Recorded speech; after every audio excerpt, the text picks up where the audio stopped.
அனைவருக்கும் வணக்கங்கண்ணா. இப்போ Maruti ஸ்விஃப்ட்டுங்க 2009 model 4 ஓனருங்க. Light tax வண்டி. இன்சூரன்ஸு இந்த மாதம் 27 வரைக்கும் தான் இருக்கும். எஃப்சி வந்து 2029 11ஆம் மாதம் வரைக்கும் லைவில் இருக்குங்க. வண்டி விலை வந்து பார்த்தீங்கன்னா கஸ்டமர் கேட்குறது 1,70,000 கேட்குறாங்க. 160 ரேஞ்ச் வந்தால் கொடுத்துருவாங்க. வண்டி வந்து ஃப்ரண்டேஜ் அடிபட்டு வேலை செஞ்சுருக்குங்க. டயர் பாயிண்ட் வந்து பார்த்தீங்கன்னா ஃப்ரண்ட் ஒரு 70-80% இருக்கும்.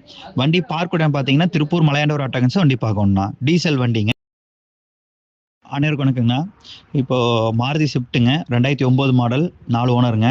லைட் டேக்ஸ் வண்டி. இன்சூரன்ஸு இந்த மாதம் 27 வரைக்கும் தான் இருக்கும். எஃப்சி வந்து 2029 11ஆம் மாதம் வரைக்கும் லைவில் இருக்குங்க. வண்டி விலை வந்து பார்த்தீங்கன்னா கஸ்டமர் கேட்குறது 1,70,000 கேட்குறாங்க. 160 ரேஞ்ச் வந்தால் கொடுத்துருவாங்க. வண்டி வந்து ஃப்ரண்டேஜ் அடிபட்டு வேலை செஞ்சுருக்குங்க. டயர் பாயிண்ட் வந்து பார்த்தீங்கன்னா ஃப்ரண்ட் ஒரு 70-80% இருக்கும். வண்டி பார்க் இடம் பார்த்தீங்கன்னா திருப்பூர் மலையாண்டவர் ஆட்டோகன்ஸ் வண்டி பார்க்கணும்ண்ணா. டீசல் வண்டிங்க.